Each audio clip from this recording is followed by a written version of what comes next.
Hello there again, ladies and gentlemen. It is Zach with 1918 British Air Force. This is part 2 of my RPG game that we had. This is one session, by the way. This is one really long session. I believe it was about 4 hours. So that was about the first half of the session where they defeated Slagar the Impossible Evil and headed back towards the blockade outside of Havenvale.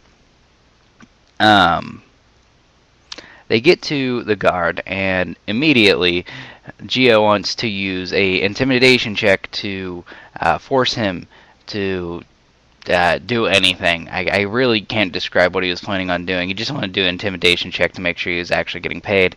So they leave, go down towards, they go to Havenvale. Havenvale is a very quaint city, very nice. It's a small harbor town, and they're getting ready for their summer festival where they say a god comes down from the skies, and they it's just a happening place during the summer festival basically. uh, they go to the noble, return the amulet, and each get 400 gold for it because it was a very important amulet to him. It was actually the only keepsake he had from his daughter. The amulet itself actually had a powerful illusion aurora to it, causing it to have not so much the desire of the increased your intelligence, and it caused the desire of the person to manifest in a very limited way. The way that the noble used this was the picture of his daughter that he had inside because she died would start dancing.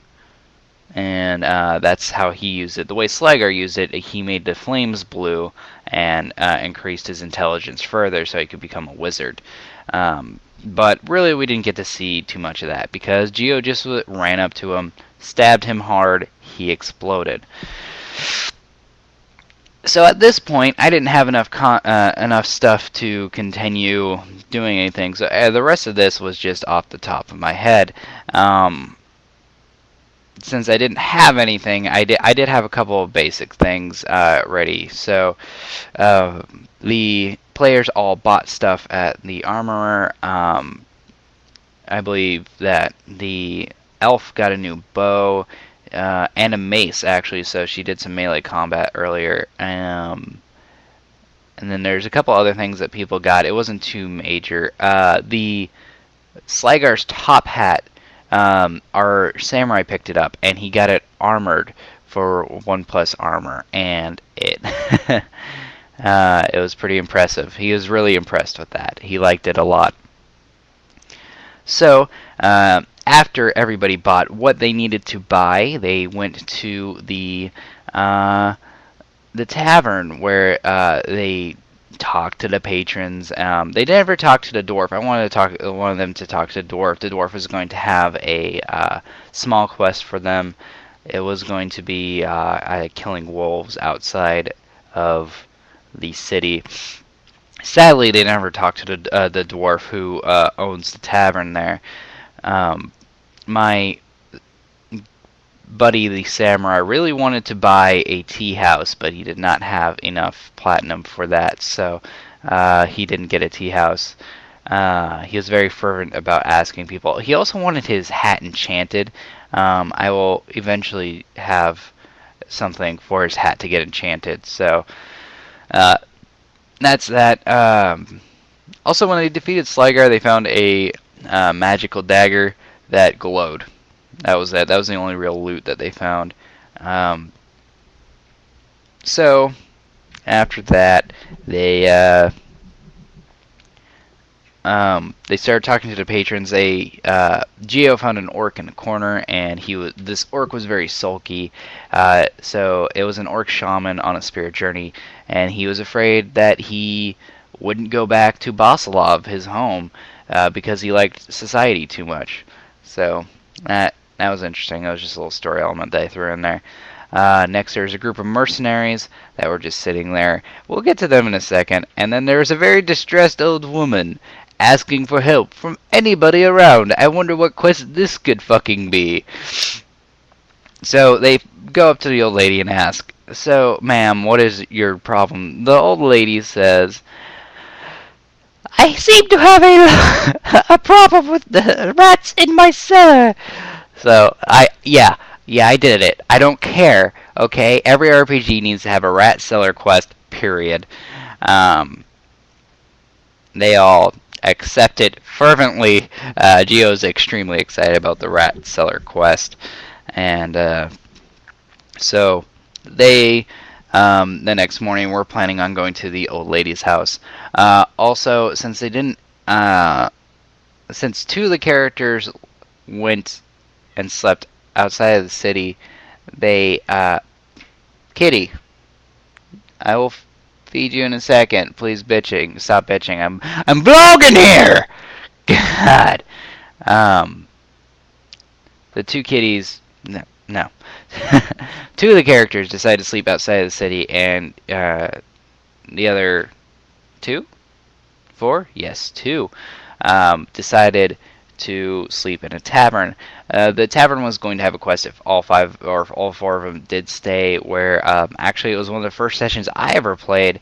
My stepbrother had it that there was a thing. There was a portal. It was a tapestry that was a portal inside of one of the rooms, and one of an NPC fell into it, and basically the characters go on a quest from there, and they'd be fighting shades and stuff. And it was a lot of fun when I played it. So yeah, I want to do that for them. Instead, they met up in the middle of town in the morning, and basically they decided, hey, you know what? Let's go kill some rats. So they meet the old lady. Oh wait, actually, let's go back to the tavern. Forgot to tell you what happened in the tavern. I wanted to do some CMB combat. I didn't actually get around to it because they rolled too well and caused massive emotional trauma to one of the NPCs. So what happened? Geo decides to go up to one of the mercenary NPCs, the loud one specifically. It was this very cut guy who was very loud when he was drunk. The other ones were either sad drunks or quiet drunks. So he goes up to this guy and he intimidates him. He once again rolls a nat 20 on his goddamn intimidate. So the way I described it was the the big guy started crying profusely, and the other three guys coddled him as he started crying, and mucus started running from his nose, and just started bawling because he had some daddy issues where his father yelled at him and pushed him around whenever he got drunk. So in that situation, he just started crying a lot because it brought back up a lot of things to the surface. Geo didn't stop there. No! Actually, no. Not only that, the Oracle decided to drop 2 gallons of water on his head as a and after that happened, he continues to cry even more. And he was crying so hard at that point, he was on the verge of vomiting. So Geo punches him as hard as humanly possible and actually rolls a d4 for it. Yeah, he rolls a d4 for it, and the guy, while being knocked unconscious, lets out a spew of vomit everywhere around the bar, and yeah, that's what happened. I gave him all 200 experience for it because it was funny for me. Made me happy. So afterwards, everybody went to their respective areas and came back in the morning to the old woman's house. They knock on the door of the old woman's house. She graciously lets them enter, and they go to the basement where there's 2 swarms of rats. The way I describe it was just like this giant rat orgy of nastiness. They kill the. It actually took them a while to kill it. I was really impressed. Geo didn't one-shot something. Of course, swarms are pretty beefy. They take him down pretty easily, and then they investigate around the basement, and they open it up. They find out that there's a false door. They open it up, and it goes down into a well. Geo and the boulder, I should say, and the samurai jump down into the well. Well, actually, Geo climbs down. The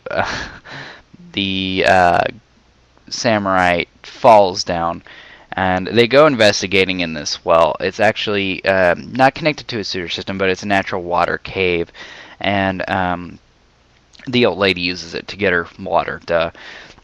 They go investigating, and they round a corner, and there's a fucking rhinoceros. At this point, I was just like tired of them killing everything that I had. So I was fully expecting Geo to fight this rhinoceros, but the samurai was so adamant about making this rhinoceros his mount, which I'm going to let him do if they can get this rhinoceros from point A to point B. But we stopped pretty close to here. He convinces Geo that no, we're not going to make the rhino. We're not going to kill the rhino. They get the other two down there. Actually, no, they get the Eidolon carries the gnome down there, and we decide to ask the old lady what happened. So they yell up at the elf. The elf goes and asks the old lady, and she's like, well, the mercenaries that were at the bar last night brought a rhino over because they thought it'd be funny to kill the rats. That's how I justified the rhino. And so, and then the elf was like, is there another way out, maybe, so we can get this giant starving rhino out of your basement? She's like, yes, if you go this way, but there's giant spiders that way. Note to everybody, Geo is deathly afraid of spiders. So, I just wanted him to fight the goddamn rhino, but he didn't fight the rhino. Oh, well.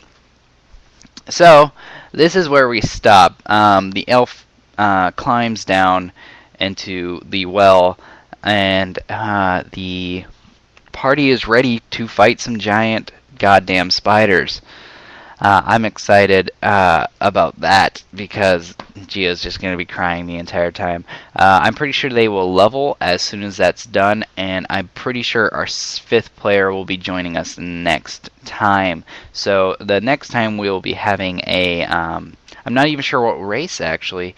But it's going to be a spell slinger, which is this combo of a gunslinger and a wizard. So he's going to be shooting spells out of his gun, which I'm very excited to see the mechanics of.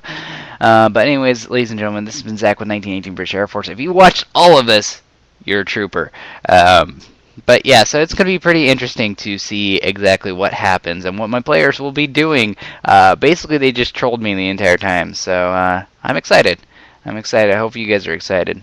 But anyways, this has been Zach with 1918 British Air Force. Please remember to rate, comment, subscribe, dance. I don't really give a fuck as long as you guys enjoyed the video. And this is the part where I say goodbye. So goodbye, everybody.